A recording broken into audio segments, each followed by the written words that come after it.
دیکھیں نبی صلی اللہ علیہ وآلہ وسلم کو اللہ تعالیٰ نے جو بڑی نعمتیں عطا فرمائی ہیں ان میں سے ایک اس صورت کا نزول بھی ہے جس میں بشارت دی گئی کہ انا اعطیناک الکوثر، ہم نے آپ کو الکوثر عطا فرمایا، فصل لربک وانحر، پس آپ نماز پڑھیں اور اپنے رب کا نام لے کر قربانی کریں، ان شانئک هو الابتر، بے شک آپ کا دشمن ہی بے نام و نشان رہے۔ ظاہر ہے وہ کافر کہتے تھے آپ علیہ السلام کا کوئی بیٹا نہیں ہے، اور ظاہر ہے کہ عرب کے کلچر کے اندر بیٹے نہیں آگے مشن کو لے کے چلنا ہوتا تھا، تو وہ کہتے تھے کہ نبی علیہ السلام کے بچے بچپن میں فوت ہوئے، صرف بیٹیاں ہی ہیں، تو آپ کے مشن کو آگے لے کے کون چلے گا؟ تو اللہ تعالیٰ نے فرمایا کہ ہم نے تو اپنے نبی کو خیر کثیر عطا فرمایا، آپ کو اللہ تعالیٰ کروڑوں روحانی بیٹے دے گا جو آپ کی دعوت قبول کرنے والے ہیں۔ اس کانٹیکسٹ میں صحیح بخاری میں ایک حدیث ہے کہ حضرت ابن عباس رضی اللہ تعالیٰ عنہما کہتے ہیں، امام بخاری اسی آیت کے کانٹیکسٹ میں سے لے کے ہیں کہ یہ الکوثر سے مراد خیر کثیر ہے، یعنی ہر خیر آپ علیہ السلام کو کثرت کی تعداد میں دی، فضائل کثرت سے ہیں، آپ صلی اللہ علیہ وآلہ وسلم کی اولاد کثرت سے ہے، آپ صلی اللہ علیہ وآلہ وسلم کے فالورز کثرت سے ہیں، دنیا میں بھی اور جنت میں جانے والے بھی۔ بخاری مسلم دونوں میں حدیث ہے کہ جنتیوں کا نصف میری امت سے ہوگا، اور ابن ماجہ میں حدیث ہے کہ جنتیوں کی 120 میں سے 80 صفحے میری امت سے ہوں گے، تو یہ خیر کثیر ہے آپ کو عطا فرمایا۔ تو بخاری کی اس حدیث میں آتا ہے کہ عبداللہ بن عباس کا جب یہ قول بیان کرتے ہیں حضرت سعید ابن جبیر، تو ان کو بعض تبع تابعین کہتے ہیں کہ جب ہم لوگوں سے یہ بیان کرتے ہیں نا کہ اس سے مراد خیر کثیر ہے، تو لوگ کہتے ہیں کہ نہیں، الکوثر سے مراد جنت کی ایک نہر ہے الکوثر۔ تو سعید ابن جبیر کہتے ہیں کہ جنت کی وہ نہر بھی تو خیر کثیر میں داخل ہے، حضور کو جو جنت کی نعمتیں ملیں گی وہ بھی کثرت کے ساتھ ملیں گی۔ تو یہ اس کی جو تفسیر ہے نا خیر کثیر والی، یہ سب سے آپٹیمل ہے، اس میں جو ہے وہ حوض کوثر بھی شامل ہے۔ جو صحیح مسلم میں حدیث ہے کہ نبی صلی اللہ علیہ وآلہ وسلم صحابہ میں بیٹھے تھے تو آپ کو اچانک ایک اونگ آئی، تھوڑی دیر بعد جب آپ کی آنکھ کھلی تو آپ مسکرا رہے تھے، اور پھر آپ نے کہا کہ ابھی ابھی اللہ تعالیٰ نے مجھ پہ یہ آیات نازل کی ہیں، بسم اللہ الرحمن الرحیم، یعنی آپ علیہ السلام نے بسم اللہ سے سٹارٹ کیا، انا اعطیناک الکوثر فصل لربک وانحر ان شانئک هو الابتر۔ اور پھر آپ نے فرمایا کہ جانتے ہو یہ الکوثر کیا ہے؟ تو صحابہ نے کہا اللہ اس کا رسول بہتر جانتے ہیں۔ تو آپ صلی اللہ علیہ وآلہ وسلم نے فرمایا یہ جنت میں ایک نہر ہے جو مجھے اللہ تعالیٰ نے عطا فرمائی ہے، اور اس کے کنارے کی جو مٹی ہے وہ کستوری سے زیادہ خوشبودار ہے، اور اس کے برتن آسمان کے ستاروں کے برابر ہیں۔ اور صحیح بخاری میں آتا ہے کہ شب معراج جب نبی علیہ السلام جنت میں سیر کر رہے تھے تو وہاں آپ کو ایک نہر دکھائی گئی، اور جبرائیل علیہ السلام نے کہا کہ یہ وہ الکوثر ہے جو آپ کو اللہ تعالیٰ نے عطا کی ہے۔ اور آپ صلی اللہ علیہ وآلہ وسلم کے الفاظ ہیں بخاری مسلم دونوں میں کہ اس کا جو مشروب ہے وہ دودھ سے زیادہ سفید، شہد سے زیادہ میٹھا، اور اس کی خوشبو کستوری کی خوشبو سے زیادہ ہے، اور جو کوئی ایک دفعہ میرے حوض کوثر سے وہ مشروب پی لے گا اسے کبھی بھی پیاس نہیں۔ جنت میں جو انسان کھائے پیے گا نا وہ بھوک کی وجہ سے نہیں، ذہن میں رکھے گا، بھوک ایک عیب ہے، پیشاب ایک عیب ہے، نیند ایک عیب ہے، اسی لیے یہ تینوں چیزیں جنت میں نہیں ہیں۔ جنت میں انسان کھائیں گے لذت لینے کے لیے، پیشاب نہیں ہوگا، بخاری مسلم میں الفاظ ہیں خوشبودار ڈکار آئے گی، سارا کھانا ہضم۔ تو جنت چونکہ نعمتوں کا نام ہے، کوئی کمزوری نہیں، وہاں پہ نیند بھی نہیں ہے۔ یہاں پہ تو ہم نیند کیوں یوز کرتے ہیں؟ تاکہ ہم نیکسٹ 24 گھنٹے میں پرفارم کر سکیں، یہ بلکہ بیٹری چارج ہوتی ہے۔ وہ میری خالہ جو ہے نا وہ بڑے پیارے الفاظ استعمال کرتی ہیں، ان کی بیٹیاں جب چھوٹی تھی نا تو سوئی ہوتی تھی نا تو کوئی ان سے پوچھتا تھا بیٹیاں کہتے ہیں چارجنگ تے لائی ہیں، کیونکہ بچے جب اٹھتے ہیں نا پھر تو آپ ان کو سنبھال بیٹھے، جب تک یہ سونا نہ جائیں سکون نہیں آتا، تو وہ جو سوتے ہیں نا وہ چارجنگ پہ لگے ہوئے ہوتے ہیں، پھر جیسے صبح انہوں نے اٹھنا نا ہیٹرلی اوپرلی کر دینی ہے۔ تو قیامت میں جنت والے دن آپ کو جنت میں چارجنگ کی ضرورت نہیں ہے، بلکہ نیند وہاں پہ ضرورت ہی نہیں، اللہ تعالیٰ نے ویسے ہی انسان کو اتنی انرجی دی ہوئی ہوگی۔ تو لہٰذا آپ علیہ السلام کا جو فرمان ہے نا کہ جو ایک بار پیے گا وہ کبھی پیاسا نہیں ہوگا، تو کسی کے ذہن میں خیال آ سکتا ہے کہ پیاسا نہیں ہوگا تو پھر پانی کی لذت کیا؟ وہ اللہ تعالیٰ نے جنت کی نعمتوں میں لذت ہی اتنی رکھی ہے کہ انسان لذت کی وجہ سے اس کو استعمال کرے۔ اور پھر انہی احادیث میں بخاری و مسلم کے موجود ہے کہ میرے حوض کوثر پہ پھر ایسے لوگ بھی لائے جائیں گے جن میں پہچانتا ہوں گا، اور جب میں انہیں مشروب پلانے لگوں گا تو میرے ان کے درمیان ایک آڑ قائم کر، تو میں کہوں گا یہ تو میرے صحابہ ہیں، اصحابی اصحابی، امتی والی روایتیں بھی ہیں بخاری مسلم میں، اصحابی والی. تو مجھے بتایا جائے گا کہ یا رسول اللہ آپ کو نہیں پتا آپ کے بعد انہوں نے دین میں بدعتیں جاری کر دی تھی اور الٹے قدم پھر گئے. تو آپ صلی اللہ علیہ وآلہ وسلم فرماتے ہیں کہ پھر میں کہوں گا سحقا سحقا لمن غیر بعدی، ان پہ پھٹکار ہو، ان کو مجھ سے دور کر دو جنہوں نے میرے بعد میرے دین کو بدل دیا. یہ حدیث بخاری اور مسلم دونوں میں ہے، اور حوض کوثر والے چیپٹر میں امام مسلم اسے لے کے آئے ہیں، بخاری میں موجود ہے. اس حدیث پہ کامنٹس ہیں عبداللہ ابن ابی ملیکہ تابعی کے. وہ جب بھی یہ حدیث بیان کیا کرتے تھے تو وہ کہا کرتے تھے اے اللہ ہم تجھ سے یہ دعا کرتے ہیں کہ تیرے نبی کی وفات کے بعد ان کے دل سے الٹے قدم نہ پھرے، آمین ثم آمین. تو اللہ تعالی ہمیں حوض کوثر پہ آپ صلی اللہ علیہ وآلہ وسلم کے مبارک ہاتھوں سے مشروب نصیب فرمائے. یہ دعا انسان کو اپنے لیے کرنی چاہیے. ظاہر ہے کہ وہ اہل جنت ہوں گے. اور بخاری مسلم میں کہ اس کے جو برتن ہیں نا، وہ برتن ہی آسمان کے ستاروں کے برابر اس کی تعداد ہے. پورا ایک نقشہ کھینچا گیا. آپ مشکات کی 30 جلد میں حوض کوثر اور شفاعت والا چیپٹر نکالیں تو آپ کو وہ ساری احادیث مل جائیں گی. ترمذی اور ابن ماجہ میں ایک وہ حدیث بھی بڑی مشہور ہے جو حضرت انس بن مالک کہتے ہیں کہ یا رسول اللہ کیا میری شفاعت کریں گے؟ تو آپ فرمایا میں کروں گا. تو یا رسول اللہ قیامت والے دن میں آپ کو کہاں تلاش کروں؟ تو آپ علیہ السلام فرمایا میزان عمل پہ آ جانا جہاں میرے امتیوں کے نام مال تل رہے ہوں گے. یا رسول اللہ وہاں نہ پاؤں تو فرمایا حوض کوثر پہ آ جانا. عرض کی وہاں پہ بھی نہ پاؤں تو فرمایا پھر پولیس رات پہ آ جانا. کہا وہاں پہ بھی نہ پاؤں تو آپ فرمایا میں ان 3 جگہوں کے سوا کہیں اور نہیں ہوں گا. یا میں حوض کوثر پہ ہوں گا اپنے پیاسی امتیوں کو مشروب پلا رہا ہوں گا، یا پھر میزان عمل پہ ہوں گا شفاعت کے لیے، یا پھر میں پولیس رات پہ ہوں گا اپنے امتیوں کے لیے سلامتی کی دعا کر. تو یہ 3 جگہیں ہیں جہاں پہ آپ صلی اللہ علیہ وآلہ وسلم کو قیامت والے دن تلاش کیا جا سکتا انشاءاللہ تعالی. تو یہ حوض کوثر میں وہ خیر کثیر جو ہر طرح کی آپ کو عطا کی گئی وہ بھی شامل ہے، اور اسپیسیفکلی حوض کوثر جو ہے وہ بھی. حتیٰ کہ جو بخاری اور مسلم میں حدیث ہے، آپ نے اپنی وفات سے 1 مہینے پہلے خطبہ دیا تھا غزوہ احد کے شہداء پر، جو آپ نے نماز جنازہ دوبارہ پڑھی تھی 8 سال بعد. اس میں الفاظ ہیں، آپ نے فرمایا کہ میرا ممبر جو ہے وہ حوض کوثر پہ لگا ہوا ہے. یہ والے جو الفاظ ہیں یہ دوسری حدیث میں، کیونکہ وہاں پہ ممبر نہیں تھا. یہ الفاظ ہیں بخاری اور مسلم کی وہ حدیث کہ میرے گھر سے میرے ممبر سے میرے گھر تک جنت کے ٹکڑوں میں سے ایک ٹکڑا ہے ریاض الجنہ. اس میں الفاظ ہیں اور میرا ممبر جو ہے وہ حوض کوثر پہ لگا ہوا ہے. یعنی آپ علیہ السلام وہ دیکھ رہے تھے حوض کوثر کا منظر، ٹائم میں گزار کے آپ کو دکھایا گیا. وہ جو بخاری مسلم کی وہ والی حدیث ہے عقبہ بن عامر والی، جو شہدائے احد پہ آپ نے 8 سال بعد جنازہ پڑھا اپنی وفات سے 1 مہینہ پہلے. اور عقبہ ابن عامر کے الفاظ ہیں یہ آخری دفعہ میں نے رسول اللہ کو ممبر پہ دیکھا، اس کے بعد میں نے آپ کو نہیں دیکھا. تو اس میں الفاظ ہیں، آپ نے فرمایا کہ میں اپنے حوض کوثر کو اس وقت بھی دیکھ رہا ہوں، اور دیکھنا میرے بعد جو ہے وہ مجھے تم سے یہ خطرہ نہیں کہ تم شرک میں مبتلا ہو جاؤ گے، بلکہ مجھے خطرہ ہے کہ تم دنیا کے مال میں پڑ جاؤ گے اور پھر اس کی لالچ میں ایک دوسرے کو قتل کرو گے اور تم بھی تباہ و برباد ہو جاؤ گے جس طرح اگلی قومیں تباہ و برباد ہو. تو اس میں بھی حوض کوثر کے الفاظ موجود. اور پھر میرے ایک کربلا والے ریسرچ پیپر میں بھی آپ کو پتہ ہے ایک حدیث ہے جو میں نے حوض کوثر کا ذکر اس حدیث کے اندر بھی موجود ہے. جب وہ سنن ابی داؤد کی ایک حدیث ہے نا، وہ عبید اللہ ابن زیاد کے پاس ایک وہ آتا ہے، ہاں یہ ابو داؤد کے اندر 4749 ہے. ابو طالوت تابعی کہتے ہیں کہ میں ابو برزہ کو میں نے دیکھا کہ وہ گورنر یزید عبید اللہ ابن زیاد کے پاس آئے جبکہ وہ دسترخوان پر تھا. تو اس نے ابو برزہ کو آتے ہوئے دیکھا اور کہا کہ یہ تمہارا ٹھگنا محمدی ہے.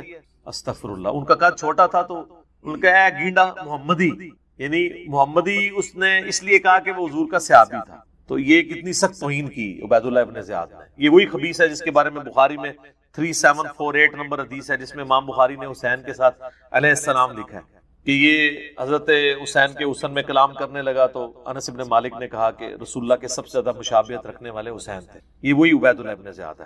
تو یہ صحابہ کے گستاخ ہیں، آل امیہ ہیں، یہ بنو امیہ کے خدمتگار. تو اب آپ دیکھیں جب اس نے یہ بات کی نا تو حضرت ابو برزہ اس کی تنزیہ بات کو سمجھ گیا. آپ نے فرمایا مجھے گمان نہیں تھا کہ میں ایسے لوگوں کے دور حکومت تک زندہ رہوں گا جو مجھے رسول اللہ کی صحبت پر آر دلائیں گے، کہ میری زندگی میں یہ وقت بھی آنا ہے کہ رسول اللہ کی وجہ سے ہمیں پوری دنیا پہ غلبہ ملا، اور اس غلبے کی حکومت کو جو لوگ انجوائے کر رہے ہیں عرب کے بدو، یہ رسول اللہ سے میری نسبت میں مجھے آر دلائیں گے کہ مجھے کہہ رہے ہیں کہ ٹھگنا محمدی، پنجابی سے کہتے ہیں گینڈا محمدی. نعوذ باللہ. تو اب اس نے فوراً پینترا بدلا.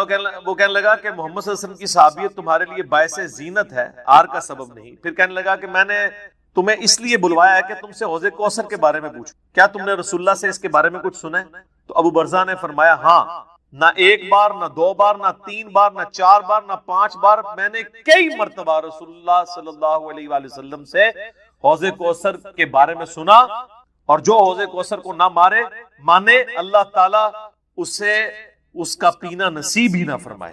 اور پھر سیدنا ابو طالوت کہتے ہیں کہ سیدنا ابو برزہ رضی اللہ تعالیٰ عنہ غصے کی حالت میں وہاں سے تشریف لے گئے۔ انہوں نے بدعا دی کہ جو حضور کے حوض کوثر کو نہیں مانتا اللہ تعالیٰ اس کو حوض کوثر نصیب ہی نہ کرے۔ تو حوض کوثر جو ہے ایک ریالٹی ہے، اور قیامت والے دن کی چند بڑی ایکٹیویٹیز جو انسان کے لیے تسکین کا باعث ہے، ان میں سے ایک عرش کا سایہ، اسی طریقے سے یہ حوض کوثر اس گرمی کے اندر اللہ تعالیٰ کی نعمتوں میں سے بڑی نعمت ہے، ہم سب کو نصیب فرمائے، آمین ثم آمین۔ ٹھیک ہو گئی؟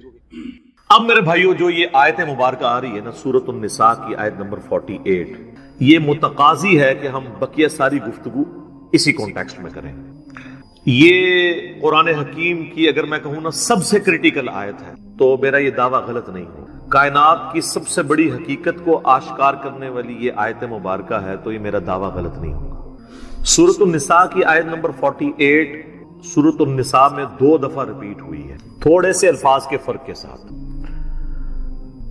ایک 48 نمبر پہ اور اس کے بعد 116 کے اوپر جا کے یہ آیت آئے گی۔ شروع کے الفاظ سیم ہیں، بعد والے جو ہیں وہ تھوڑا سا فرق ہے۔ میں وہ دونوں آیات پڑھ دیتا ہوں اور اس کے اوپر پھر انشاءاللہ تفصیلی ڈسکشن کرتے ہیں۔ پہلے اس آیت مبارکہ کو ہم پڑھ لیں۔ ان اللہ لا یغفر ان یشرک بہ، بے شک اللہ اس گناہ کو تو کبھی معاف نہیں کرے کہ کوئی شخص اس حال میں اللہ کے حضور قیامت کے دن پیش ہوا کہ وہ دنیا میں شرک کرتا ہوا۔ دنیا میں معاف کر دے گا اگر کسی نے معافی مانگی، یہ آخرت کی بات ہو رہی ہے۔ وَيَغْفِرُ مَا دُونَ ذَلِكَ لِمَن يَشَاءُ، اس کے علاوہ جتنے بھی گناہ ہیں جس کے لیے چاہے گا معاف کر دے گا، وہ بھی اوپن لائسنس نہیں ہے، جس کے لیے چاہے گا معاف کر دے گا، لیکن امید ہے کہ وہ قابل معافی ہیں۔ لیکن شرک ایسا گناہ ہے جو اللہ بھی معاف نہیں کرے گا۔ اب کوئی کہے کہ جی اللہ کی یہ قدرت کی نفی نہیں ہو جاتی، ان اللہ علی کل شیء قدیر ہے، تو اللہ یہ کیوں کہہ رہا ہے کہ میں شرک بھی معاف نہیں کروں گا؟ اللہ تو شرک معاف کر سکتا ہے، ہم یہ جملہ بھی نہیں بولیں گے کہ کر سکتا ہے، اس لیے لا تبدیل لکلمات اللہ، جو اللہ کی وعیدیں ہیں نا وہ اللہ کے فیصلے ہیں، یہ بہت سخت معاملہ ہے، اللہ کے کلمات نہیں بدلتے۔ تو اللہ تعالیٰ نے یہ اپنی ڈیسٹنی میں چیز مقرر کر دی ہے کہ میں نے مشرک کو کسی صورت بھی بخشنا نہیں ہے، اس کے لیے جنت نہیں ہے۔ ہاں اس کے علاوہ کوئی گناہ ہے وہ جس کے لیے چاہے گا معاف کر دے گا، اور وہ بھی اوپن لائسنس نہیں ہے۔ اور اس میں آپ کو ایک گناہ کے حوالے سے بتا دوں، سن نبی داؤد میں حدیث ہے، نبی صلی اللہ علیہ وآلہ وسلم نے فرمایا کہ 2 گناہ ایسے ہیں جو اللہ تعالیٰ کبھی معاف نہیں کرے گا، باقی ہر گناہ معاف کر دے گا، ایک شرک اور دوسرا کسی مؤمن کا قتل ناحق۔ یہ جو اس میں ایک اشارہ تھا نا کہ اس کے علاوہ ہر گناہ چاہے گا، جس کے لیے چاہے گا معاف کر دے گا، تو اس کا کیا مطلب ہے؟ جس کے لیے نہیں چاہے گا نہیں معاف کرے گا۔ تو اس میں بھی اشارہ موجود ہے، کوئی ایسی چیز بھی ہے کہ جو اللہ تعالیٰ جس پہ گرفت کر سکتا ہے، اور وہ ہے قتل ناحق کسی مؤمن کا۔ تو اب مجھے بتائیں، جنہوں نے حسین ابن علی اور ان کے ساتھیوں کو ناحق قتل کیا، وہ کس امید پہ بیٹھے ہوئے ہیں؟ اور ان کو جنت کی جھوٹی خوشخبریاں سنانے والے کس امید پہ بیٹھے ہوئے ہیں؟ سوچنے والوں کے لیے یہ چیز کافی ہے۔ سن نبی داؤد کی حدیث، وَمَن يُشْرِكْ بِاللَّهِ، اور جس نے اللہ کے ساتھ شرک کیا، فَقَدِ افْتَرَىٰ إِثْمًا عَظِيمًا، تو اس نے بہت بڑا جھوٹ اللہ تعالیٰ کے اوپر باندھ دیا، بہت بڑا گناہ کا کام اس نے کیا جس نے شرک کیا۔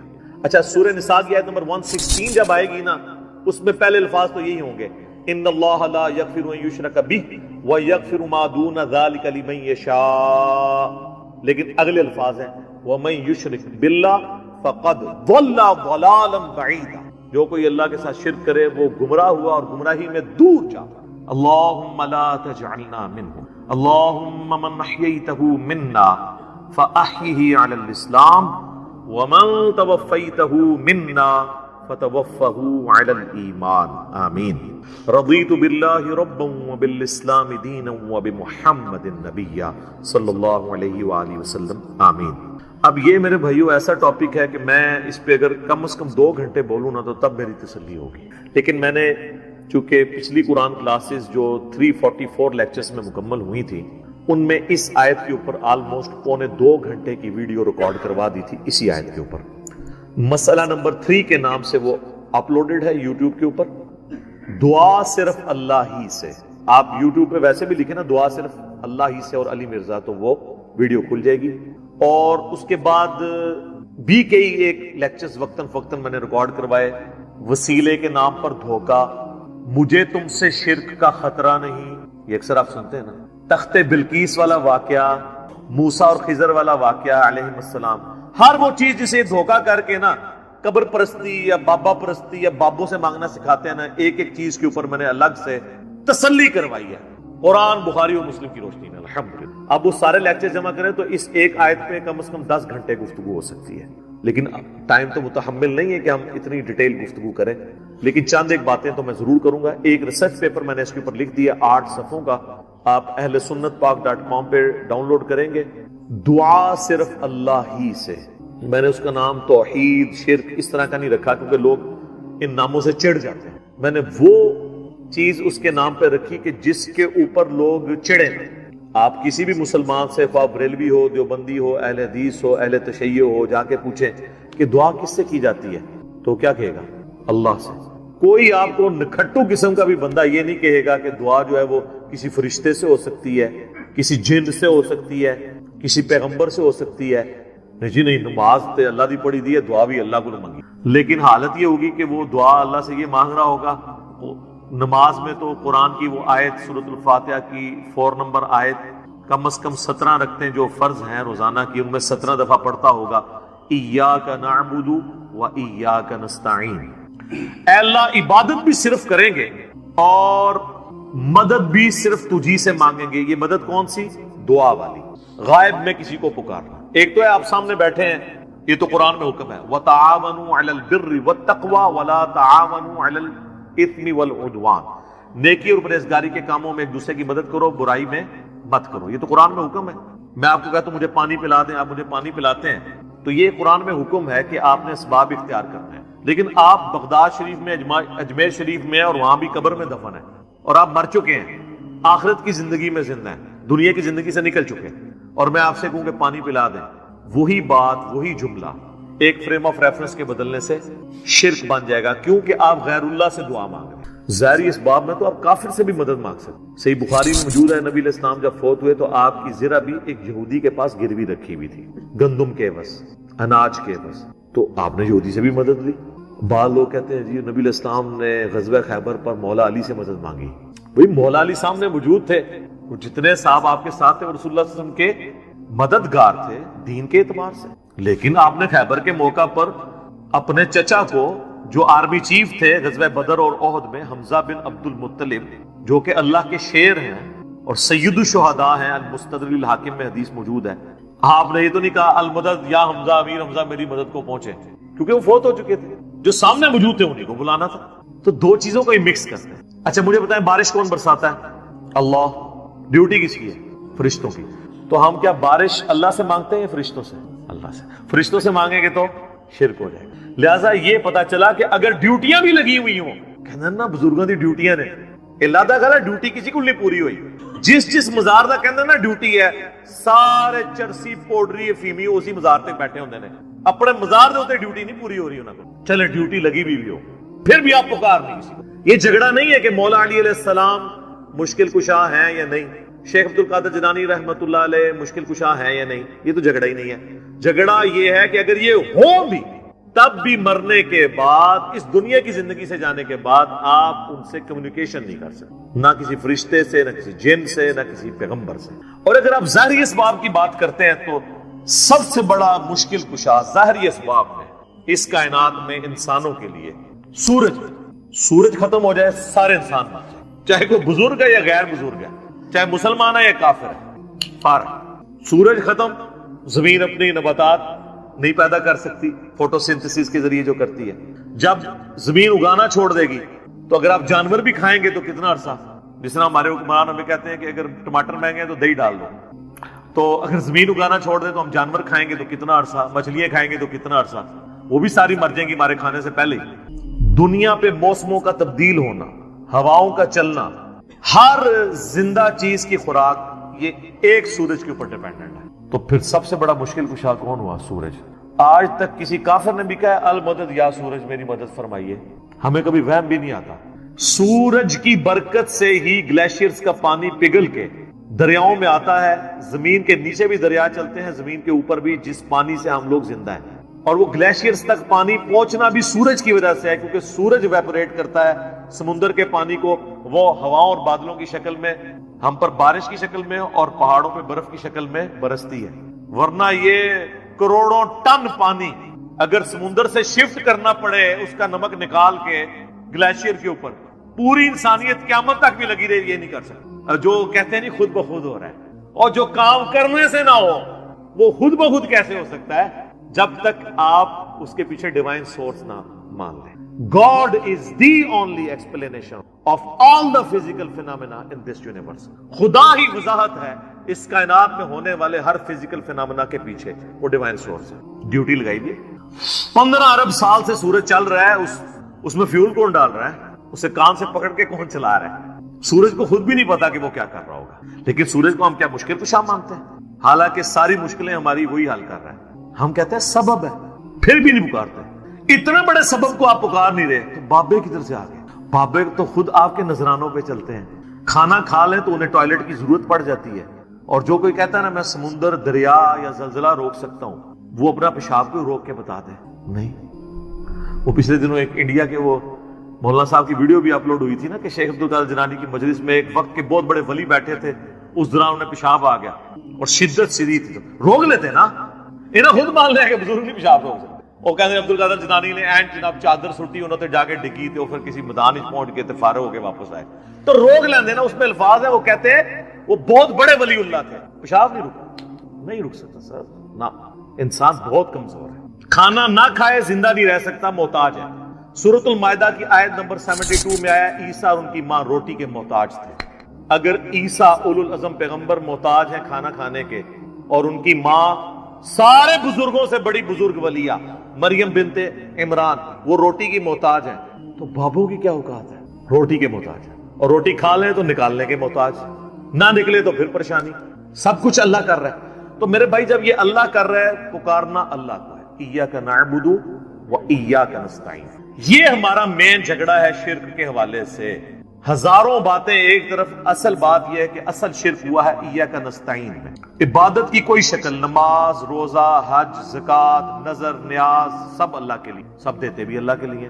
بس اصالہ ثواب کی نیت کرتے ہیں, وہ چھوٹا مسئلہ ہے. ٹھیک ہے, میت کی طرف سے اصالہ ثواب ہو سکتا ہے, لیکن ایاک نستعین میں مسلمانوں کی اکثریت شرک کر رہی ہوتی ہے. اچھا, نماز میں نہیں کرتی. نماز میں آج تک کسی نے یا علی مدد یا شیخ عبدالقادر جیلانی مدد نہیں پڑھا. نماز میں کیا پڑھتے ہیں, ایاک نعبد و ایاک نستعین. تو سر مولا علی بھی نمازوں میں اللہ کو پکارتے تھے, نماز کے بعد بھی اللہ کو پکارتے تھے.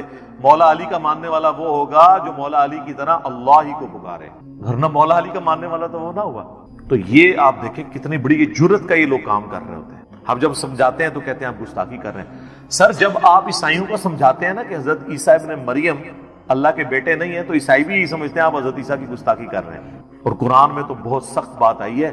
سورہ المائدہ کی آیت نمبر 17 میں لقد کفر الذین قالوا ان اللہ هو المسیح ابن مریم, بے شک وہ لوگ کفر کر رہے ہیں جو یہ کہہ رہے ہیں کہ عیسیٰ ابن مریم ہی اللہ ہیں. اس کے بعد کتنے سخت الفاظ ہیں. قل, اے نبی تم فرماؤ, فمن یملک من اللہ شیئا, اللہ کا کوئی کیا بگاڑ لے گا, ان اراد ان یہلک المسیح ابن مریم وَأُمَّهُ وَمَنْ فِي الْأَرْضِ جَمِيعًا, کہ اگر اللہ ارادہ کرے کہ عیسیٰ ابن مریم اور ان کی ماں کو اور ساری مخلوق کو ہلاک کر دے, اللہ کا کوئی کیا بگاڑ سکتا ہے. اچھا, شرک کیا عیسائیوں نے, مثال دے دی عیسیٰ ابن مریم کی توحید کے لیے, لہذا بابوں کی مثال آئے گی. سر عیسیٰ سے بڑا تو کوئی بابا نہیں ہے. وجیہا فی الدنیا والآخرہ ومن المقربین, سورہ آل عمران آیت نمبر 45. اور 5 اولو العزم پیغمبر جو سورۃ الاحزاب میں سورہ شورى میں آئے, محمد رسول اللہ, ابراہیم علیہ السلام, موسیٰ علیہ السلام, نوح علیہ السلام اور عیسیٰ علیہ السلام, ان میں سے ایک ہے عیسیٰ ابن مریم. اور اللہ فرما رہا ہے اللہ کا کوئی کیا بگاڑ لے گا اگر اللہ عیسیٰ اور اس کی ماں اور سب لوگوں کو ہلاک کر دے. وَلِلَّهِ مُلْكُ السَّمَاوَاتِ وَالْأَرْضِ, بادشاہت تو آسمان اور زمین کی اللہ کی ہے. وَمَا بَيْنَهُمَا, اور جو کچھ اس کے درمیان ہے اس کا مالک بھی اللہ ہے. يَخْلُقُ مَا يَشَاءُ, جو چاہتا ہے پیدا کرتا ہے. عیسیٰ کو اس نے پیدا کیا, یہ اس کی مخلوق ہے, دیٹس آل, جس طرح اور مخلوقات ہیں. واللہ علی کل شیء قدیر، اور اللہ تعالیٰ ہر چیز کے اوپر قادر ہے۔ سر کس لیول پہ جا کے آپ کو اللہ سمجھائے، کس لیول کے اوپر جا کے؟ توحید کا معاملہ بہت سینسٹیو ہے۔ میں اکثر ایک جملہ بولتا ہوں، شرک is the most sensitive issue in the sight of Allah. اللہ کے حضور شرک سے زیادہ کوئی حساس معاملہ نہیں۔ اس لیے تو یہ آیت آئی ہے کہ اللہ نے ہر گناہ معاف کر دینا لیکن یہ معاف نہیں کرنا۔ لیکن سر ایک خوشخبری بھی ہے، سورۃ الفرقان کی آیت نمبر 70 میں آیا کہ اگر کوئی شرک سے دنیا کی زندگی میں توبہ کر لے، ہم اس کے گناہوں کو بھی نیکیوں سے، سبحان اللہ وبحمدہ، سبحان اللہ وبحمدہ، سبحان اللہ العظیم، عدد خلقہ ورضا نفسہ وزنۃ عرشہ ومداد کلماتہ۔ یعنی اللہ اس کو یہ بھی لکھے گا کہ اتنا سا تو نے شرک کیا ہے، ہن پہلے اینے سال نیکیاں کر، تو ایڈا گاڑا گناہ سی، انہوں ختم کرنے ٹائم چاہیے۔ اللہ کہتا ہے تو توبہ کر لے، میں اس گناہ کو بھی نیکی کے برابر تول دوں، ایک بار میری طرف آ جا۔ صحیح مسلم میں حدیث ہے اور جامعہ ترمذی میں بھی، اے میرے بندے اگر تو اتنے گناہ کر لے کہ آسمان تک پہنچ جائیں اور صرف ایک دفعہ مجھ سے معافی مانگ لے، میں تیری توبہ قبول کر لوں، اور اے میرے بندے اگر تو زمین و آسمان گناہوں کے بھر کے قیامت والے دن میرے پاس آیا لیکن تو نے ایک گناہ نہ کیا ہوا اور وہ ہے مجھ سے کے ساتھ کسی کو شریک ٹھہرانا، تو میں اس قدر مغفرت کے ساتھ اس سے ملاقات کر لوں گا اگر تو نے شرک نہ کیا۔ بس یہ گارنٹی دے۔ ایک تو موٹا موٹا شرک ہے نا، ویسے تو خواہش نفس کو بھی شرک کہا گیا، افرائیت من اتخذ الہہ ہوا، بھلا اس شخص کو دیکھا جس نے اپنی خواہش نفس کو اپنا خدا بنا لیا۔ وہ بھی چھوٹا شرک تو ہے، فجر کے وقت اذان کی آواز سن کے مسجد میں نہ جانا اور اپنے نفس کی پیروی کرنا، یہ بھی شرک کی ایک فارم ہے۔ اسی لیے ابراہیم علیہ السلام کو سب سے بڑی جو ڈگری قرآن میں اللہ نے دی ہے نا، وہ کیا ہے؟ وما کان من المشرکین، وہ مشرک نہیں تھے۔ ہاں بندہ کہتا ہے یار یہ کون سی ڈگری ہے، مشرک تو میں بھی نہیں ہوں۔ نا سر نا، ابراہیم علیہ السلام دی توحید اور تہاڈی میری توحید اور، وہ ہر طرح کے شرک سے آزاد ہو چکے۔ سر اس سے بڑی کیا بات ہوگی؟ اللہ نے قرآن پاک میں فرمایا کہ سورۃ البقرہ میں کہ جب جب ابراہیم کو اس کے رب نے آزمایا تب تب وہ آزمائش میں پورا اترا، اور سورۃ النجم میں فرمایا ابراہیم وہ ہے جو ہم سے وفا کرنے والا، اور سورہ الصافات میں آیا کہ ہم نے اسے اتنی بڑی آزمائش میں ڈالا کہ اس کے بچے کی قربانی کا اسے حکم دیا تو وہ تیار ہو گیا اس کے لیے، تو انہوں نے بیٹے کو بھی اللہ کے مقابلے پہ کھڑے نہیں ہونے دیا، اس لیے کہا گیا وما کان من المشرکین۔ یہ کوئی چھوٹی ڈگری نہیں، بہت بڑی ڈگری ہے۔ تو شرک کا معاملہ بہت سینسٹیو ہے۔ یہ صحیح مسلم کی میں نے آپ کو حدیث بتائی، ایک اور حدیث ہے صحیح مسلم کے اندر ہی کہ نبی علیہ السلام جب شب معراج گئے تو اللہ تعالیٰ نے ان کو 3 تحفے دیے۔ نمبر 1 5 نمازیں، نمبر 2 سورۃ البقرہ کی آخری 2 آیات آمن الرسول، اور تیسرا یہ کہ میں گارنٹی دیتا ہوں کہ آپ کا جو امتی شرک نہیں کرے گا نا، میں اس کی مغفرت کر دوں گا قیامت والے دن، یعنی at the end of the day, اپنا عذاب بھگتنے کے بعد۔ یہ نبی علیہ السلام کو گارنٹی دی گئی۔ بخاری اور مسلم دونوں میں حدیث ہے، نبی علیہ السلام نے 3 دفعہ فرمایا جانتے ہو سب سے بڑا گناہ کون سا ہے؟ جانتے ہو سب سے بڑا گناہ کون سا ہے؟ جانتے ہو سب سے بڑا گناہ کون سا ہے؟ صحابہ نے کہا یا رسول اللہ اور اس کا رسول بہتر جانتے۔ آپ فرمایا کیا میں تمہیں بتا نہ دوں؟ تمہیں بتا نہ دوں؟ بتا نہ دوں؟ کہ یا رسول اللہ بتائیں۔ فرمایا اللہ کے ساتھ شرک۔ اور ایک اور حدیث ہے بخاری اور مسلم کی، اس میں بھی یہی الفاظ ہیں، لیکن اس میں الفاظ ہیں کہ تم اللہ کے ساتھ شرک کرتے ہو حالانکہ اس نے تمہیں پیدا کیا ہے۔ پیدا کرنے والا اور پیدا ہوا برابر نہیں ہو سکتا۔ سر اللہ ہی ہے جو پیدا کرنے والا ہے، باقی سب پیدا ہوئے ہیں، تو وہ اللہ کے مقابلے میں کیسے آ سکتے ہیں؟ نیور، کبھی نہیں آ سکتے۔ صحیح بخاری اور مسلم میں ایک اور حدیث ہے، معاذ ابن جبل کہتے ہیں کہ میں نبی علیہ السلام کے پیچھے ایک دفعہ سواری پہ گدھے پہ بیٹھا تھا، آپ کے اور میرے درمیان بس ایک پالان کی لکڑی تھی، یعنی آپ علیہ السلام نے اپنے پیچھے وہ ایک چھوٹی سی لکڑی رکھی ہوئی تھی کمر کو سپورٹ دینے کے لیے۔ اب وہ یہ نقشہ اس لیے کھینچ رہے تھے اپنا رسول اللہ سے قرب بتانے کے لیے کہ میری خوش نصیبی ہے کہ حضور گدھے پہ بیٹھے ہیں آگے، اور میرے اور نبی علیہ السلام کے درمیان صرف ایک لکڑی کی وہ پالان کی ڈنڈی ہے لکڑی کی۔ سر آپ ذرا خوش نصیبی کا لیول دیکھیں۔ اور نبی علیہ السلام سواری پہ مجھ سے ارشاد فرماتے ہیں معاذ، تو کہتے ہیں میں نے کہا یا رسول اللہ حاضر ہوں، حکم کیجئے۔ پھر حضور نے دوسری دفعہ کہا اے معاذ، پھر انہوں نے کہا یا رسول اللہ میں حاضر ہوں، تیسری دفعہ بھی اس طرح۔ پھر حضور نے، یعنی یہ اس لیے آپ کرتے تھے کہ کسی کو اٹینٹیو کریں کہ میں آپ کو بہت بڑی بات کرنے لگا۔ تو میں معاذ جانتے ہو کہ اللہ کا اپنے بندوں پہ کیا حق ہے؟ کہ رسول اللہ اور اس کا رسول بہتر جانتے ہیں۔ فرمایا کہ اللہ کا اپنے بندوں پہ یہ حق ہے کہ وہ صرف اسی کی عبادت کریں اور اس کے ساتھ کسی کو شریک نہ ٹھہریں۔ تو پھر نبی علیہ السلام خاموش ہو گئے، سواری تھوڑی آگے گئی، پھر آپ نے کہا معاذ کہ یا رسول اللہ حاضر، لبیک یا رسول اللہ، یہ الفاظ ہیں، یا رسول اللہ حاضر ہوں۔ پھر کہا معاذ لبیک یا رسول اللہ، 3 دفعہ۔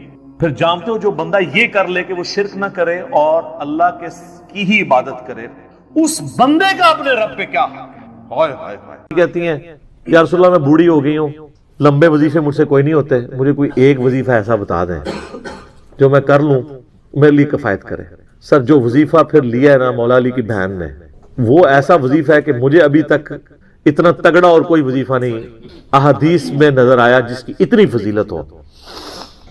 آپ علیہ السلام نے فرمایا 100 دفعہ روزانہ سبحان اللہ پڑھ لیا کرو، تمہیں 100 غلام آزاد کرنے کا ثواب ملے گا۔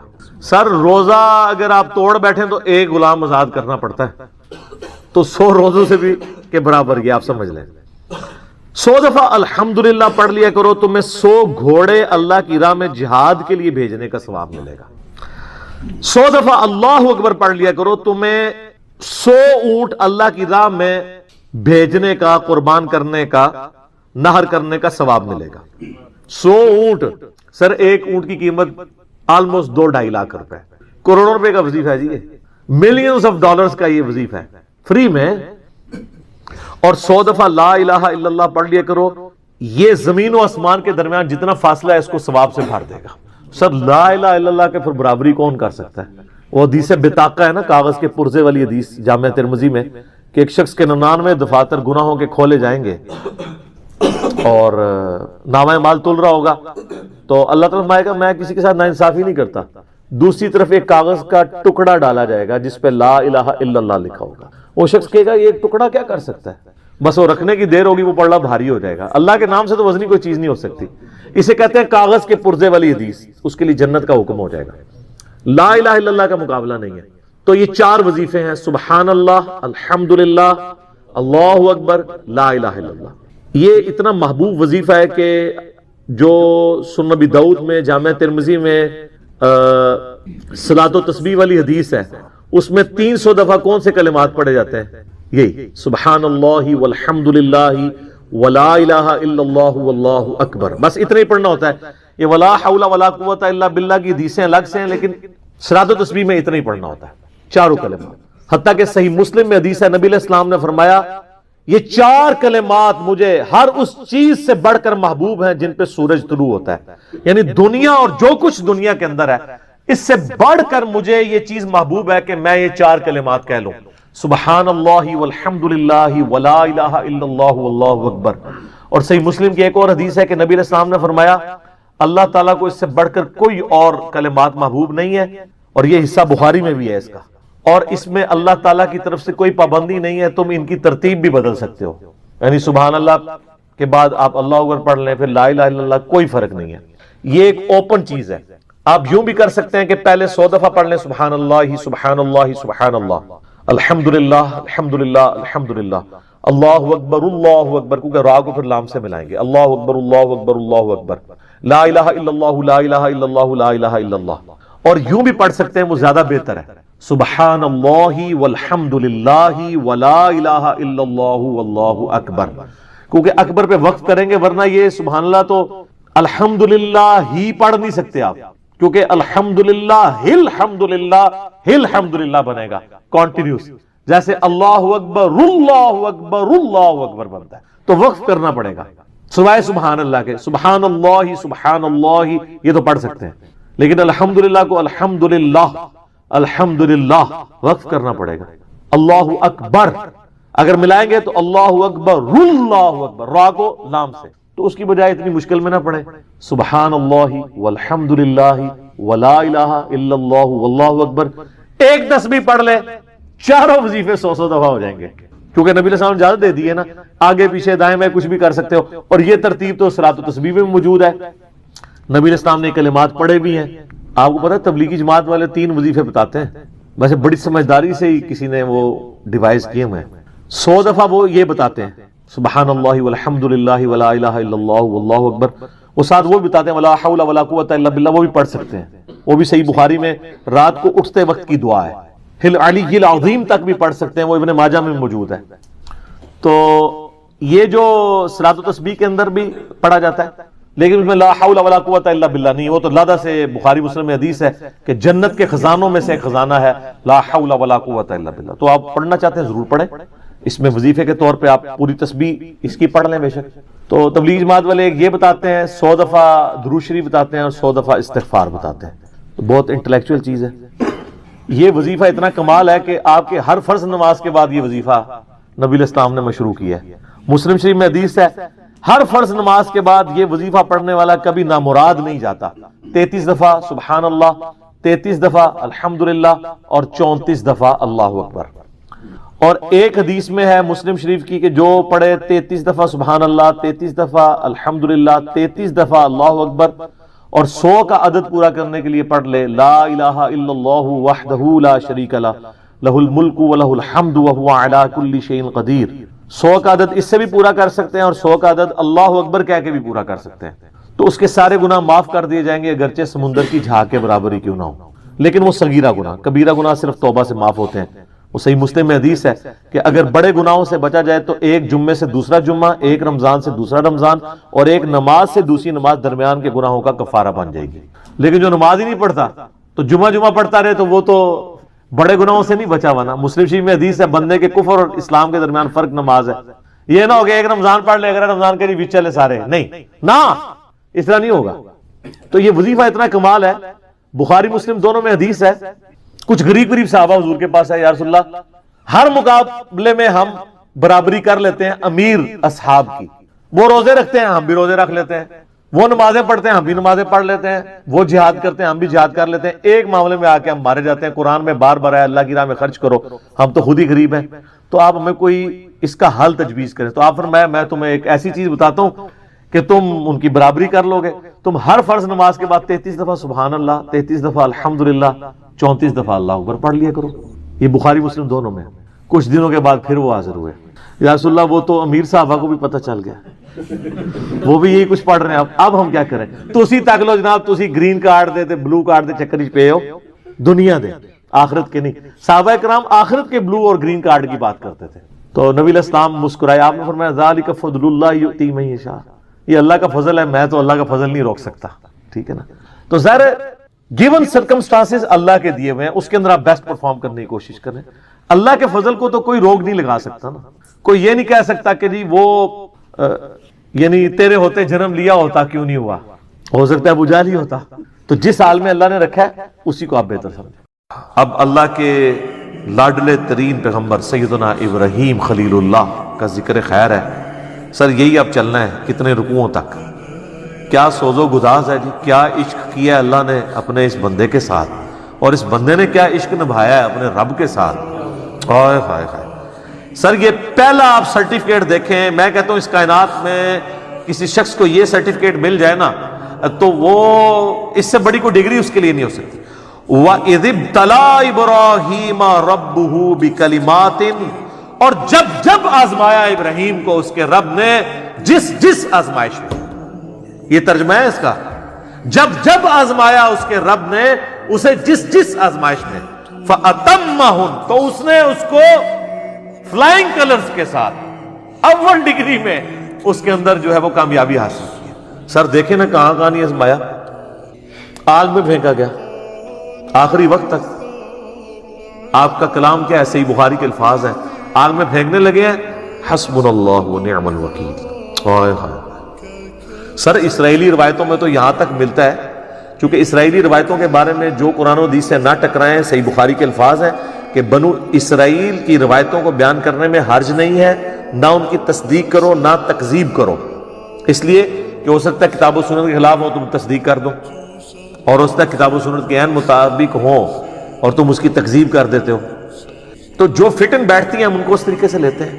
تو یہ اسرائیلی روایتوں میں ملتا ہے یہودیوں کے ہاں کہ اس وقت اللہ تعالیٰ نے آزمائش کے طور پہ حضرت جبرائیل علیہ السلام کو انسانی شکل میں بھیجا حضرت ابراہیم کو ٹیسٹ کرنے کے لیے. اور اس نے آ کے کہا کہ حضرت اگر آپ کے تو میں آپ کو بچا لیتا ہوں. اچھا حضرت ابراہیم علیہ السلام کو یہ پتا بھی تھا یہ فرشتہ اللہ کی طرف سے ہے. تو انہوں نے کہا جبرائیل جس کے لیے مجھے پھینکا جا رہا ہے وہ دیکھ رہا ہے نا، مجھے تیری حاجت نہیں ہے. حسبنا اللہ ونعم الوکیل. اور یہ مجھے بالکل حضرت ابراہیم کے کریکٹر میں فٹ ان بیٹھتی ہوئی یہ بات لگتی ہے کہ واقعی ایسا ہوا ہوگا. ابراہیم علیہ السلام اتنے خوددار تھے اس حوالے سے کہ انہوں نے جبرائیل کو بھی ایکسیپٹ نہیں کیا. قال انی جاعلک للناس اماما. سر یہ قربانیوں کے بعد پھر ڈگری مل رہی ہے. پھر وہ سب سے بڑی قربانی جو 87 سال کی عمر میں جا کے اللہ تعالیٰ نے بیٹا دیا. جب اپنی عمر 99 ایئرز ہوئی، بچے کی عمر 12 سال ہوئی، کہا جی اس کو ذبح کرو. تو دیکھیں کوئی دوسری بات ہی نہیں کی انہوں نے. تو اللہ تعالیٰ فرماتا ہے پھر یہ سارے جب امتحانات سے گزرا تو ہم نے کہا کہ ہم تمہیں انسانیت کا امام بنانے والے ہیں. اچھا ابراہیم علیہ السلام کی زندگی میں تو گنتی کے لوگ ان کے اوپر ایمان لے کے آئے ہیں. سورۃ العنکبوت میں آتا ہے کہ صرف ایک لوط ان پر ایمان لے کر آیا ان کے گھر والوں کے سوا. کوئی صاحب امت پیغمبر نہیں ہے حضرت ابراہیم کوانٹٹی وائز. جس طرح کہ نبی صلی اللہ علیہ وسلم کی امت ہے. حضرت موسیٰ علیہ السلام کو اللہ تعالیٰ نے اتنے جانثار لوگ ساتھی دیے. اللہ تعالیٰ فرما رہا ہے کہ ہم نے اسے کہا تمہیں انسانیت کا امام بنانے والے ہیں. ہائے ہائے. تو ابراہیم علیہ السلام کہتے ہیں قال ومن ذریتی، تو یا اللہ جو میری اولاد ہے وہ بھی ہوگی. جواب کیا انٹلیکچوئل ہے، مختصر جواب ہے اور کمال کا. یہ پوچھا گیا کہ میں تو امام ہوں تو میری اولاد میں بھی امامت ٹرانسفر ہوگی. شاہ جی تسی تے محمد روک دے نہیں پہ عمر تک. اللہ نے کہا قال لا ینال عہد الظالمین، میرا عہد ظالموں کے لیے نہیں ہوگا. یعنی جو تیرے پیروکار ہوں گے نا ان کو تو امامت مل جائے گی. امامت سے مراد یہ کوئی منصب یا کوئی امام مسجد کی ڈگری نہیں ہے. مراد یہ کہ وہ لوگوں کو دین سکھائیں گے. انبیاء کا جو دین ہے وہ جو اللہ نے ان کو دیا ہے وہی کے ذریعے اس کا تعارف کروائیں گے امتوں کو. تو اللہ نے بات دیا اس میں بھی کہ تیری اولاد میں بھی کوئی ہوا نا اگر وہ ظالم ہوا، اپنی جان پہ ظلم کرنے والا. سب سے بڑا ظلم کون سا ہے؟ شرک. ان الشرک لظلم عظیم، سورہ لقمان آیت نمبر 13. اگر تیری اولاد کے اندر کوئی ظلم کرنے والا ہوا، چاہے وہ شرک کرنے والا یا گناہ کبیرہ کرنے والا، وہ کوئی امام نہیں بنے گا. آپ بے شک کہتے رہے سید نے سوٹا لا رہے ہیں جی، سید آنے جی گوٹے گڈے پکڑو. اور اللہ تعالیٰ فرما رہا ہے ابراہیم جو تیرے طریقے پہ نہیں چلے گا نا اس کے لیے کوئی ڈگری نہیں ہوگی. تو اس میں یہ امپلائڈ ہے کہ اگر تیری اولاد میں کوئی تیرے طریقے پہ چلے گا تو وہ امام بھی وہی ہوگا. تو امام حسین ہے نا امام، سر امام حسن ہے نا امام، وہ ڈیزرو کرتے ہیں. ابراہیمی اولاد ہے، انہوں نے پرفارم بھی کی ہے. تو قرآن سے یہ حسنین کریمین کی امامت قرآن سے ثابت ہوتی ہے. یہ والی امامت وہ ڈیوائن امامت نہیں کہ جو ختم نبوت کے منافی ہے. اس میں تو میرا کلپ بھی آپ دیکھ لیں عقیدہ امامت یوٹیوب پہ جا کے. تو اللہ تعالیٰ فرماتا ہے ظالموں کو عہد نہیں ملے گا. ہاں تیری اولاد میں کوئی تیرا پیروکار ہوگا. تو یہ وہی حدیث صحیح مسلم کی کہ جس کو اس کے عمل نے پیچھے چھوڑ دیا اس کا نسب اسے آگے نہیں لے کے جا سکتا. اللہ اکبر. وَإِذْ جَعَلْنَا الْبَيْتَ مَثَابَةً لِلنَّاسِ وَأَمْنًا، اور جب ہم نے بنایا اس خانہ کعبہ گھر کو مرکز لوگوں کے لیے اور امن کی جگہ بنا دیا. وَاتَّخِذُوا مِن مَّقَامِ إِبْرَاهِيمَ مُصَلًّى، اور ہم نے حکم دیا اپنے محبوب صلی اللہ علیہ وآلہ وسلم کو کہ ابراہیم کے کھڑے ہونے کی جگہ کو اپنا مصلی بناؤ. اچھا نبی علیہ السلام جب تک مکے میں تھے نا تو آپ کھڑے ہوتے تھے مستجاب دیوار کی طرف. یعنی یہ قبلہ شریف ہے نا، اگر آپ دیکھیں ریکٹینگولر ہے یوں. پاکستان سے اگر آپ دیکھ رہے ہو نا تو یہاں پہ مقام ابراہیم ہے، ٹھیک ہے جی، آلموسٹ کعبے کے اس طرف. اور یہاں پہ خانہ کعبے کا دروازہ ہے اور اس کارنر پہ حجر اسود ہے، ٹھیک ہے. اور یہ جو دیوار ہے نا یہ بنی یہ کہلاتی ہے مستجاب. 70 انبیاء کا مصلی ہے، کیونکہ یہاں پہ اگر کوئی کھڑا ہونا تو اس کا رخ بیت المقدس کی طرف ہو جاتا ہے. اور اس دیوار کے بالکل اپوزٹ حتیم ہے.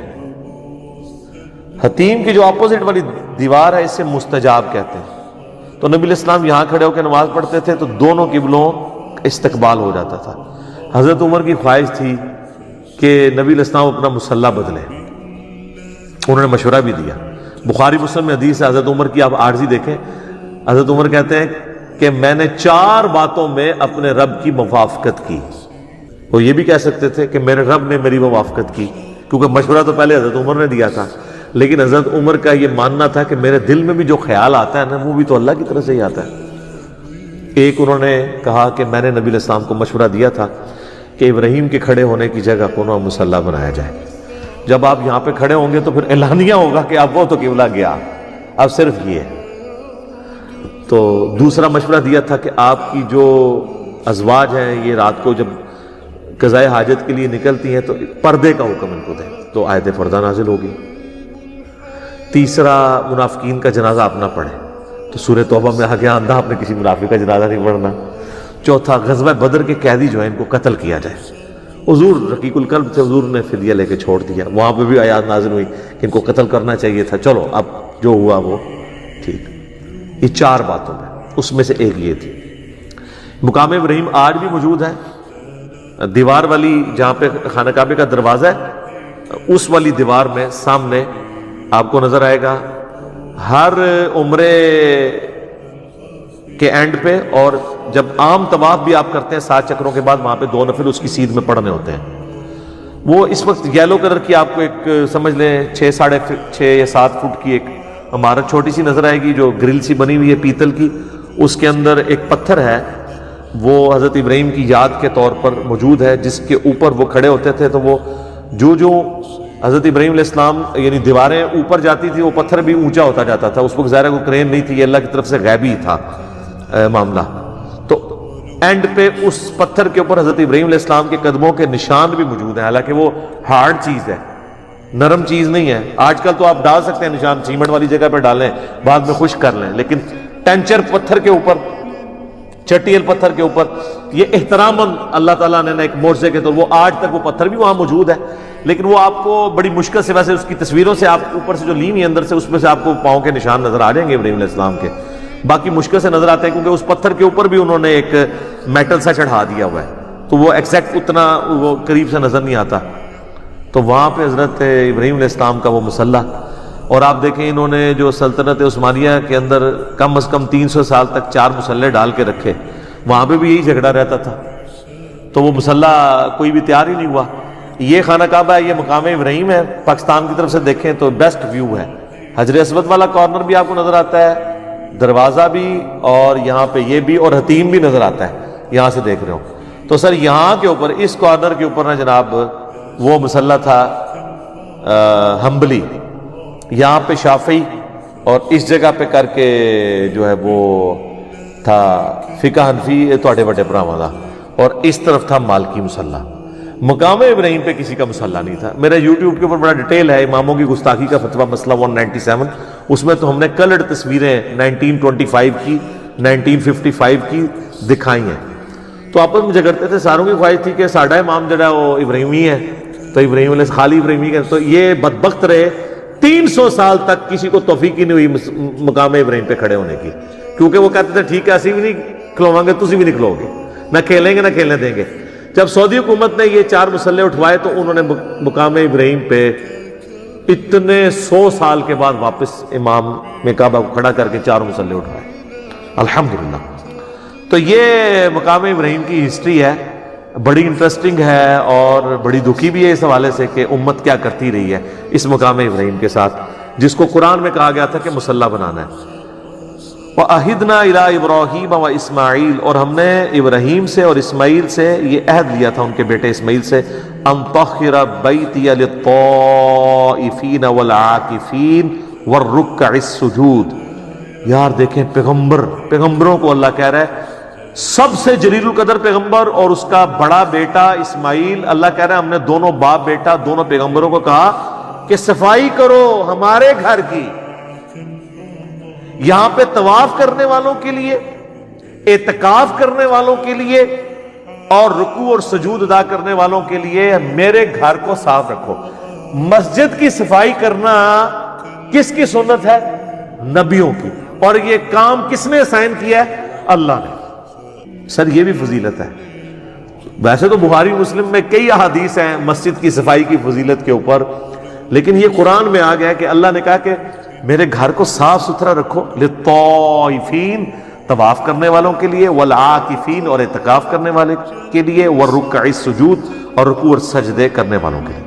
بل یہ آپ کو داد دینی پڑے گی کہ اس وقت کی جو سعودی حکومت ہے، یقین کریں جس کمٹمنٹ کے ساتھ ان لوگوں نے حرمین شریفین کا انتظام رکھا ہوا ہے، ایٹ لیسٹ 4000 کے قریب تو ملازمین ہیں صرف حرم مکہ میں جو ہر وقت صفائی کے اوپر مامور ہیں، ہزاروں وہاں پہ آپ کو پیتل کے ملیں گے ریکس جن کے اندر قرآن رکھے ہوئے ہیں، وہ اس کو صاف کرتے رہتے ہیں، ڈسٹ ٹھیک ہے، اس کے علاوہ بھی جتنی صفائی وغیرہ ہے وہ سارے کا سارا انتظام وہ کرتے ہیں.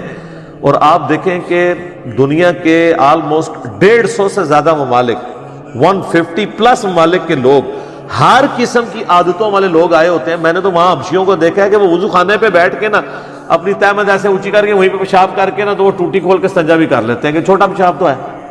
ٹھیک ہے، یعنی اس طرح اجڑ قسم کے لوگ بھی ہیں. حرم مکہ کے اندر کس طرح کی چیزیں بھی لے جاتے ہیں، لیکن سر پورے حرم میں میرا چیلنج ہے آپ کو ذرا سی بھی اسمیل نہیں آئے گی، اتنا صفائی کا اہتمام ہے.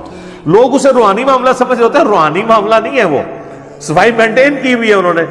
ایک دن کے لیے صفائی روک لینا تو پتہ چل جائے گا حرم مکہ میں کیا صفائی رہتی ہے. لوگ سمجھتے ہیں شاید کوئی فرشتے آ کے صفائی کر جاتے ہیں. وہ جی خاص خوشبو ہے، وہ یہاں پہ بھی آپ کو ملی ہوتی ہے نا، خوشبو تو لکھے ہوتا ہے غلاف کعبہ. وہ سر وہ خوشبو غلاف کعبہ سے نہیں آ رہی ہوتی، غلاف کعبہ کو لگائی ہوئی ہوتی ہے انہوں نے. وہاں ٹپیکل ایک سمیل آپ کو تھرو آؤٹ آتی، بڑی اچھی تھی. وہ اس صرف کی ہے جو وہ وہاں پہ ڈٹرجنٹ بلکہ کہنا چاہیے، صرف تو ایک خاص کمپنی کے ایک برانڈ کا نام ہے ڈٹرجنٹ، جس سے وہ صفائی کرتے ہیں. اور دیکھیں اہتمام یہ ہے کہ وہاں پہ انہوں نے وہ جو گاڑیاں صفائی والی رکھی ہیں وہ بھی بجلی کی چارج ہوتی ہیں، کوئی انجن نہیں ہے ان کے اندر، بیٹری کے اوپر چلتی ہے، کوئی آواز نہیں. آپ کے پاس وہ چل رہی ہیں، آپ کو آواز آنی نہیں، ظاہر ہے وہ بیٹری والی ہے. اور وہ طواف کعبہ روکے بغیر اس طریقے سے بیچ میں انٹر ہو کے ساتھ ساتھ صفائی کرتے جاتے ہیں، طواف بھی جاری رہتا ہے.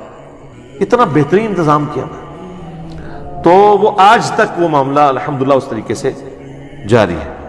وَإِذْ قَالَ إِبْرَاهِيمُ رَبِّ اجْعَلْ هَذَا بَلَدًا آمِنًا، اور یاد کرو جب ابراہیم علیہ السلام نے اپنے رب کے حضور یہ دعا کی تھی، اے اللہ اس شہر مکہ کو عمل والا بنا دے، وَارْزُقْ أَهْلَهُ مِنَ الثَّمَرَاتِ، اور اس کے رہنے والے باشندوں کو مختلف قسم کے پھلوں سے نواز.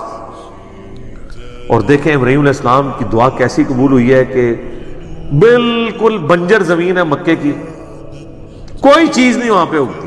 مدینہ شریف تو پھر بھی زرخیز زمین ہے، کھجوریں اگتی ہیں. چٹیل پہاڑ ہیں اور پہاڑوں میں بھی وادی ہے، اس کے چاروں طرف پہاڑ ہے. اور یہ آپ کو بلڈنگز کی وجہ سے وہ نظر نہیں آتے ہیں، ابھی بھی پہاڑ ہے. یہ سینٹر میں ایک چھوٹی سی وادی ہے، اسی لیے جب یہ بارشیں ہوتی تھی نا تو یہ پانی بھر جاتا تھا. یہ تو اب موٹریں لگی ہوئی ہیں نا، ادروائز جو باہر کی زمین ہے ایٹ لیسٹ اس سے یہ 50-60 فٹ نیچے ہے خانہ کعبہ جو باہر کی سڑکیں. تو اگر موٹریں نہ لگی ہو نا تو جب نہیں ہوتی تھی پہلے، آپ ذرا دیکھیں آج سے 100 سال پہلے کی تصویریں بھی ہیں، لوگ تیر کے طواف کعبہ کر رہے ہیں، پانی نکال نہیں سکتے تھے اس وقت، اتنی موٹریں نہیں ہوتی تھی. سارے پہاڑوں کا پانی جمع ہو کے نا، جس طرح آپ کی یہاں پہ اندر کہاڑ آ گئی ہے. تو اب سب سے گہری جگہ ہی حرم مکہ ہوتی تھی، وہیں پہ آ کے مطاف میں سارا پانی جمع ہو جاتا تھا. پھر لوگ بالٹیوں سے نکالتے تھے یا دھوپ سے خشک ہوتا تھا جب خشک ہوتا تھا. اب تو جناب پانی گھس ہی نہیں سکتا، وہ باہر سے ہی سک کر لیتے ہیں. ٹھیک ہے، ایسا زبردست. اور کوئی چیز نہیں اگتی، لیکن دنیا کا کوئی آپ فروٹ، کوئی برانڈ کھانے والا، پہننے والا، اوڑھنے والا وہاں پہ ملے گا. اور آج سے نہیں سر، صدیوں سے، کیونکہ وہاں کی اکانومی اس اعتبار سے تو چل رہی ہے نا کہ پوری دنیا سے لوگ وہاں آتے ہیں. تو یہ اب تھوڑا ایڈوانس دور ہے، ورنہ پہلے کیا ہوتا تھا، آپ ذرا اپنے بڑے بوڑھوں سے پوچھیں نا تو لوگ اپنے گھروں سے بیچنے والا سامان لے کے جاتے تھے. مثلا پوری دنیا میں جو مسالہ جاتا ہے نا وہ انڈیا، پاکستان، بنگلہ دیش، ان علاقوں کے ہیں. چاول، گندم، یہ چیزیں تو وہاں ہوتی نہیں ہیں، وہ تو بیچارے کھجور کھانے والے لوگ ہیں. ٹھیک ہے، تو یہاں سے لوگ حج پہ جب جاتے تھے نا تو اپنے قافلوں پہ سامان لاد کے لے جاتے تھے، وہاں جا کے وہاں حاجیوں کو بیچتے تھے. ظاہر ہے اب جن علاقوں میں وہ چیزیں نہیں ہیں وہ خرید لیتے تھے، جو ان کی چیزیں ہیں وہ ان کو بیچتے تھے. بارٹر سسٹم چل رہا تھا، ان کی چیزیں ان کو، وہاں پہ کاروبار بھی کرتے تھے. ابھی بھی جو سمجھدار لوگ ہیں وہ کر رہے ہوتے ہیں کاروبار، لیکن اس بڑے پیمانے پہ نہیں. تو اس کی برکت سے صدیوں سے یہ صورتحال ہے کہ پوری دنیا کے فروٹ آپ کو وہاں پہ ملتے ہیں. اب تو سر ویسے ہی آپ چلے جائیں تو پاکستان کا جو آپ فروٹ کہیں، پاکستان کا کیلا، سیب، آم، انگور، کوئی چیز کہیں اس جگہ پہ مل رہا ہے جہاں کوئی چیز نہیں. تو یہ اللہ تعالیٰ نے، یہ کوئی شخص یہ کہہ سکتا ہے کہ یہ برکات تو آج کئی یورپین اور امریکن سٹیز کو بھی حاصل ہیں جہاں پہ چیزیں نہیں ہیں. آج تو ہم مان سکتے ہیں کہ یہ برکت ہے انٹرنیشنل فلائٹس کی، کارگو کی اور تجارت کی. یہ اس زمانے کی بات ہو رہی جب یہ چیزیں نہیں بھی تھی، تب بھی مکہ اس طریقے سے تھا. اور آج بھی دنیا کی سب سے بڑی ایک ٹورزم کے اعتبار سے اگر کوئی پلیس ہے کہ جہاں پہ لوگ جاتے ہیں تو وہ حرم مکہ ہی ہے اور حرم مدینہ. من آمن منہم باللہ والیوم الآخر، ان کے لیے جو ایمان لائے اللہ پر اور روز آخرت کے اوپر. اچھا یہاں پہ میں عرض کر دوں، بخاری مسلم حدیث ہے، نبی علیہ السلام نے دعا کیا، اللہ نے مکے کو حرم بنایا تھا، میں مدینے کو، حضرت ابراہیم نے مکے کو حرم بنانے کی ریکویسٹ کی تھی اور تو نے اے اللہ بنا دیا، میں مدینے کو حرم ڈکلیئر کرتا ہوں. اے اللہ مدینے کی محبت ہمارے دلوں میں مکے کی طرح کر، بلکہ اس سے بھی بڑھ کے کرتے ہیں. اے اللہ مدینے کے مد میں برکت عطا فرما، مدینے کے سا میں برکت عطا فرما. یہ میئرمنٹ کے انسٹرومنٹ سے، جس طرح آج کل میٹرز ہیں، کیجیز ہیں. اور نبی علیہ السلام نے کتنی دعائیں کی مدینے کے لیے. پھر مسلم شریف کے الفاظ ہیں، جو مدینے کے مصائب پہ صبر کرے گا میں اس کا شفیع بنوں گا. صحیح مسلم کے الفاظ ہیں، ایک زمانہ آئے گا لوگ مدینہ چھوڑ کے چلے جائیں گے، کاش ان کو پتا ہوتا مدینہ ہی ان کے لیے سب سے بہتر جگہ ہے. جامعہ ترمذی میں حدیث ہے، ہو سکے تو مدینے میں مرو، یعنی اپنی سکونت وہاں اختیار کرو. جو مدینے میں مرے گا قیامت والے دن میں اس کی شفاعت کروں گا. اسی لیے بخاری میں آتا ہے نا، حضرت عمر دعا کیا کرتے تھے، اے اللہ مجھے مدینے میں موت اور شہادت کی موت عطا فرمانا. اور بخاری میں آتا ہے اللہ نے دونوں دعائیں ان کی قبول بھی کی ہیں، شہادت کی موت بھی ملی اور مدینہ شریف میں بھی. اور میں سمجھتا ہوں اس سے بڑی فضیلت روضہ شریف میں ساتھ دفن ہوا ہے، جنت کے ٹکڑے میں. بخاری مسلم میں حدیث ہے، میرے گھر سے میرا ممبر جنت کا ٹکڑا ہے. اور امام بخاری نے اس پہ باب باندھا ہے، قبر رسول سے ممبر رسول جنت ہے. کیونکہ آج نبی علیہ السلام کے اسی گھر میں سیدہ عائشہ کے حجرے میں سلام اللہ علیہا نبی علیہ السلام کی قبر مبارک ہے.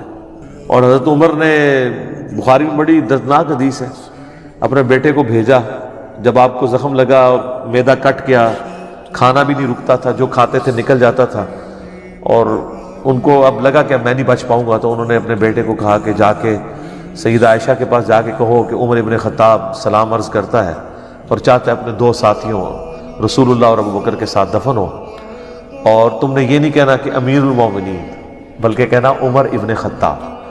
کیونکہ مجھے، یعنی ان کو ایک خدشہ تھا کہ وہ امیر المومنین کا حکم ماننا تو ضروری ہے نا، اولي الامر منکم، ٹھیک ہے، جس کے تحت ہم نے بھی یہاں پہ اب اسٹوڈیو ریکارڈنگ شروع کر دی ہے اپنے امیر المومنین کے حکم کی وجہ سے، کرونا وائرس کے تحت.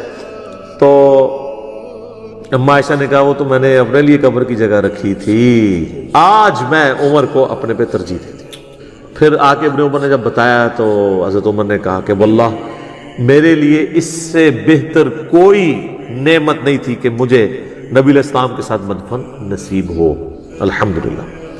آپ دیکھیں قیامت والے دن لوگ قبرستان سے جب نکلیں گے تو اپنے اپنے پڑوسی اس کے، جس طرح یہاں بیچارے اب بریلوی دیوبندی ایک دوسرے کو سلام نہیں کرتے، اہل حدیث مسجدیں لا دیں، تو جب قبروں میں تو قبرستان تو ویسے سانجھے ہیں. ابھی تک شکر ہے یہ بدعت نہیں آئی ہے کہ بریلویاں دا قبرستان ہے، دیوبندیاں دا ہے، اہل حدیثاں دا ہے، شیعہ دا ہے، سنیاں دا.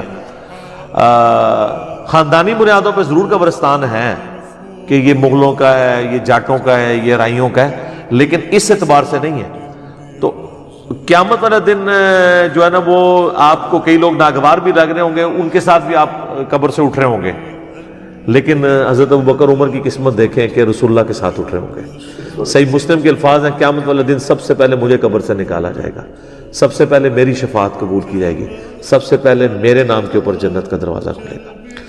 صلوات بر محمد وآل محمد، اللہم صلی علی محمد وعلی آل محمد. تو اللہ نے فرمایا ہے کہ یہ حضرت ابراہیم نے دعا کی ان لوگوں کے لیے جو ایمان لے ہیں ان میں سے، جو اور یوم آخرت پر اور اللہ پر. قال ومن کفر، اور پھر اللہ تعالیٰ نے فرمایا کہ دیکھنا جس نے کفر کیا، فَأُمَتِّعُوهُ قَلِيلًا، تو میں اب ابراہیم علیہ السلام کی دعا کے ساتھ اللہ نے بھی اپنی ان پٹ دے دی ہے کہ دعائیں تو تم کر رہے ہو، یہ نہ ہو کہ مکے میں رہنے والے ہوں اللہ اور اس کے پیغمبروں کے نافرمان تو ان کے لیے بھی تم دعائیں کر رہے ہو. تو ان کے لیے کیا ہوگا؟ فَأُمَتِّعُوهُ قَلِيلًا، میں دنیا کا برتنے کا سامان تو ان کو دوں گا. دیکھ لینا عربی کتنے امیر ہیں، سب کچھ میں نعمتیں اویل کر رہے ہیں، لیکن دنیا میں اگر وہاں پہ رہتے ہوئے کسی شخص نے اللہ کو رسپانس نہیں کیا تو سر وہ نقصان پہ زندگی گزار گیا. اور ایک سب کانٹیننٹ میں رہنے والا غریب شخص 2 وقت کی روکھی سوکھی کھاتا رہا اور وہ حرم پہنچنے میں کامیاب نہیں ہوا، وہ اللہ تعالیٰ کے مقربین میں ہوگا. اللہ کا کرائٹیریا تو ڈفرنٹ ہے. تو اللہ کا میں کہ میں